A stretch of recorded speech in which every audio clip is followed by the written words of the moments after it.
السلام علیکم۔ ہم نے پچھلے لیکچر میں جس طرح basic introduction to interview, initial interview for Pakistan military academy selection کے بارے میں ڈسکس کیا تھا کہ انٹرویو کے لیے کون سی چیزیں امپارٹنٹ ہیں۔ تو انٹرویو میں اصل میں جو کوسچن آنسرس ہیں وہ ہم ڈسکس کریں گے، لیکن آئی ایس ایس بی کا آج ہم کچھ حد تک ڈسکس کریں گے کہ what is I S S B, آخر آئی ایس ایس بی ہے کون سی بلا، کیوں اسے اتنا زیادہ مشکل سمجھا جاتا ہے، کیا یہ واقعی ہی مشکل ہے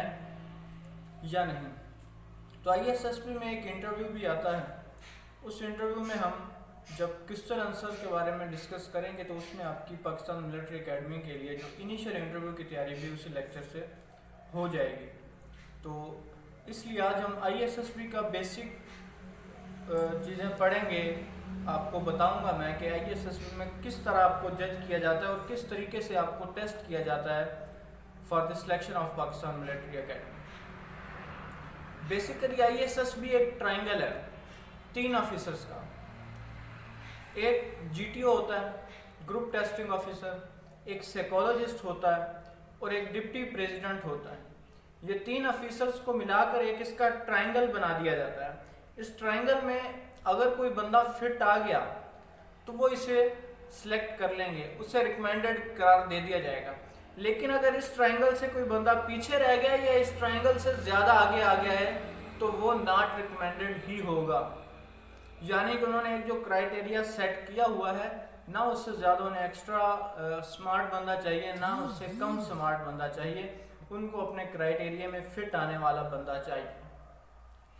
یعنی کہ یہاں پر میں نے 2 باتیں آپ کو بتائیں کہ نہ ایکسٹرا سمارٹ بندہ ان کو پسند ہے، نہ ہی ان کو تھوڑا جو سمارٹ ہوگا وہی پسند ہے۔ انہیں ایک نارمل بندہ چاہیے، انہیں کوئی آئنسٹائن نہیں چاہیے، انہیں کوئی سائنسدان کی سوچ رکھنے والا بندہ نہیں چاہیے، اسے ایک عام شہری کی جو سوچ ہوتی ہے، ایک نیچرل تھنکنگ والا بندہ، یعنی کہ ایک آرٹیفیشل بننے کی کوشش نہیں کرنی ہے آپ نے آئی ایس ایس بی میں، آپ نے نیچرل رہنا ہے۔ جو سوال ہو، جو ٹیسٹ ہو، جو بھی آپ کو ریٹن ایگزام دینے ہیں سائیکالوجسٹ کے، جی ٹی او کے آؤٹ ڈور یا انڈور ٹاسک ہیں، ڈپٹی پریزیڈنٹ کا انٹرویو ہے، اس میں آپ نے نیچرل تھنکنگ کا مظاہرہ کرنا ہے، آپ نے وہی بتانا ہے جو آپ ہیں۔ آپ نے ایکسٹرا سمارٹ بننے کی، اوور ایکٹنگ، وہ ان کا کام ہے، یہ ان کا ڈیلی کا کام ہے۔ وہ آپ کو جب آپ ان کے سامنے بیٹھیں گے وہ آپ کو پہچان لیتے ہیں کہ یہ بندہ کتنے پانی میں۔ تو آپ نے زیادہ سمارٹ بننے کی ضرورت نہیں کرنی، ورنہ آپ ناٹ ریکمینڈڈ ہو جائیں گے۔ تو بیسیکلی جو یہ 3 آفیسرز ہیں یہ کیوں ٹیسٹ کرتے ہیں اور کون سے ٹیسٹ کرتے ہیں، ان کی وجہ کیا ہے، تو آج ہم صرف ان کے بارے میں بیسک چیزیں ڈسکس کریں گے، پھر فردر ہم ڈیٹیل میں ہر لیکچر میں ایک آفیسر کے ٹیسٹ کو الگ الگ طریقے سے ڈسکرپٹیو میتھڈ میں ڈیٹیل کے ساتھ پڑھیں گے۔ تو آج میں آپ کو بتاؤں گا G T O, psychologist and deputy president, یہ تینوں ٹیسٹ کون سے ہوتے ہیں اور کیوں لیتے ہیں۔ سائیکالوجسٹ نے جب آپ پہلے دن آئی ایس ایس بی میں جاتے ہیں تو آپ سے 3 طرح کے فارم فل کروائے جاتے ہیں، جو بیسک انٹروڈکشن آپ کا جس میں لکھنا ہوتا ہے۔ 3 فارم ہوتے ہیں، جن میں سے ایک سائیکالوجسٹ کا ہوتا ہے، ایک ڈپٹی پریزیڈنٹ اور ایک جی ٹی او کے پاس وہ فارم جانا ہوتا ہے۔ اس میں آپ کا نام، آپ کے والد کا نام، آپ کا بلڈ گروپ، آپ کے institute, matric, intermediate, hobbies, extracurricular activities, اس طرح کی چیزیں آپ کو فارم میں بتانی پڑیں گی۔ لیکن آپ کو پہلے ہی دن ایک ایسا فارم ملتا ہے جو 4 یا 5 صفحوں پر مشتمل ہوتا ہے، جو سائیکالوجسٹ کا فارم ہوتا ہے۔ اس میں آپ کا A to Z bio data آئے گا، یہاں تک کہ آپ سے یہ بھی کوسچن اس میں لکھا ہوگا کہ آپ نے کبھی بلڈ دیا تھا یا نہیں، اور بلڈ دینے والا کون تھا، یعنی کہ اس حد تک آپ کو جانا پہچانا جاتا ہے۔ اور آئی تھنک کہ سائیکالوجسٹ وہ جو فارم آپ سے فل کرواتا ہے، اسی فارم کے ذریعے اس کے ذہن میں آپ کے لیے امیج بن جاتی ہے کہ یہ بندہ کس ٹائپ کا ہے۔ اور اس کے بعد آپ کو اگلا دن جس طرح ہوگا تو وہ سائیکالوجسٹ کا دن ہوگا۔ سائیکالوجسٹ کے دن سے مراد اس دن آپ کے جتنے بھی کوسچنس ہوں گے وہ سائیکالوجسٹ کے ہوں گے۔ تو اس میں جو ٹیسٹ ہوں گے وہ اس طرح کے ہوں گے، کچھ میں آپ کو پکچر سٹوریز لکھنی پڑیں گی، کچھ میں آپ کو ورڈ سینٹینس لکھنے ہوں گے، کچھ میں آپ کو پیراگراف لکھنے ہوں گے، کچھ میں آپ کو پوائنٹر سٹوریز لکھنی ہوں گی۔ پوائنٹر سٹوری سے مراد یہ ہے کہ آپ کو ایک لائن دے دی جائے گی یا ہاف لائن دے دی جائے گی، for example Pakistan is my country and, یہاں پر سینٹینس ختم ہو گیا ان کا، آگے آپ نے پوری سٹوری کمپلیٹ کرنی ہے۔ اب یہ جو انگلش میں آپ سے ہوں گے یا آدھے سینٹینس لکھے ہوں گے، آپ نے صرف سینٹینس کو کمپلیٹ کرنا ہے اردو میں بھی اور انگلش میں بھی،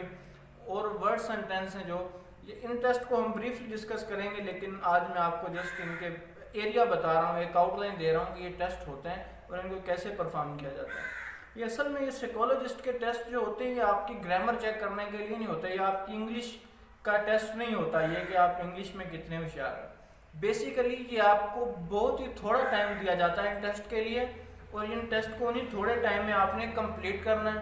ابھی اس سے کیا ان کو جج کرنا ہے، اس سے آپ کی تھنکنگ چیک کرنی ہے، ہر چیز آپ کو کمپلیٹ نہیں دی جا رہی، آدھی کمپلیٹ ہے باقی آگے آپ نے خود کرنا ہے۔ تو اس کا مطلب یہ ہے کہ انہوں نے آپ کی تھنکنگ چیک کرنی ہے، کیونکہ آپ تھوڑے ٹائم میں آپ اپنی وہی چیز لکھیں گے جو آپ کے ذہن میں اسی ٹائم آ جائے گی، آپ آرٹیفیشل تھنکنگ نہیں کر سکتے اس میں، کیونکہ تو بیسیکلی یہی چیز ہوتی ہے سائیکالوجسٹ کی، اس کا کام یہ ہوتا ہے کہ آپ کی تھنکنگ چیک کرنی ہے، اور یہاں پر آپ کو پازیٹیو رہنا پڑے گا، پازیٹیو نہیں ہے آپ تو پازیٹیو آپ کو بن جانا پڑے گا تب تک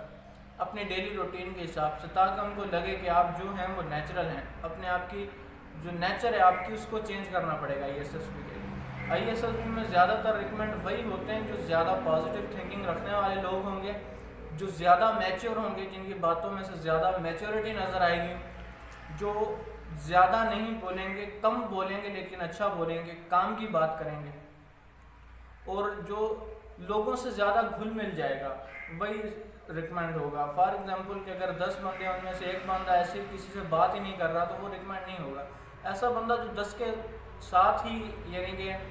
مکس ہوا پڑا ہے، ان سے ہنس رہا ہے، ان سے انڈرسٹینڈنگ بنا چکا ہے، تو ایسے لوگ بہت جلدی ان کی آنکھوں میں ریکمینڈ ہو جاتے ہیں۔ تو اور GTO کا جہاں تک سوال ہے تو GTO آپ کو گروپ میں بھی چیک کرے گا، آپ کو انڈیویجول بھی چیک کرے گا۔ GTO کا مراد کے گروپ ٹیسٹنگ آفیسر، اس کے ایک انڈور ٹاسک ہوتے ہیں، دوسرے آؤٹ ڈور ٹاسک ہوتے ہیں۔ انڈور ٹاسک میں گروپ ڈسکشن، لیکچر، پلاننگ، اور آؤٹ ڈور ٹاسک میں آپ کے ٹاسک ہوتے ہیں جو آپ کو گراؤنڈ فلور کے اوپر پرفارم کرنے ہوتے ہیں۔ ان ٹاسک کو بھی ہم ڈسکس کریں گے، یہ آپ کی لیڈرشپ چیک کرنے کے لیے ہوتے ہیں، آپ کی ٹیم ورک چیک کرنے کے لیے ہوتے ہیں، اور آپ کی اسپیکنگ پاور، آپ کی کانفیڈنس چیک کرنے کے لیے ہوتا ہے۔ تیسری بات آ جاتی ہے ڈپٹی پریزیڈنٹ کی۔ ڈپٹی پریزیڈنٹ کا جو ایک ووٹ ہے وہ ایک انٹرویو پر ڈیپینڈ کرتا ہے، انٹرویو ایک ہی ہوگا اور اسی پر ایک ووٹ آپ کو مل سکتا ہے اگر آپ کی محنت اچھی ہوگی، اگر آپ حاضر دماغ ہیں، اگر آپ میں ٹیلنٹ ہے کچھ کرنے کا تو آپ وہ انٹرویو کلیئر کر جاتے ہیں۔ تو انٹرویو جس طرح میں نے آپ کو پہلے لیکچر میں بھی بتا چکا ہوں کہ انٹرویو بیسیکلی ہے کیا، یہ کتابیں پڑھنے سے کلیئر نہیں ہوتے، یہ آپ کی حاضر دماغی سے ہی کلیئر ہوتے ہیں۔ تو ہم اگلے لیکچر میں سائیکالوجسٹ کے ٹیسٹ کو بریفلی ڈسکس کریں گے، اور کس طرح انہیں کرنا ہے، کم ٹائم میں آپ نے کس طرح ان کی اچھی پرفارم کرنی ہے۔ تو اگر آپ کو کوئی بھی کویسچن ہو ISSB کے حوالے سے تو آپ ہمارے کمنٹ سیکشن میں پوچھ سکتے ہیں، اور اگر لیکچر اچھا لگے تو لائک، کمنٹ اینڈ شیئر لازمی کیجیے گا۔ چینل کو سبسکرائب کر دیں تاکہ اگلے لیکچر آپ تک بآسانی پہنچ سکیں اور آپ اچھی تیاری کر سکیں۔ اگلے لیکچر تک کے لیے اللہ حافظ۔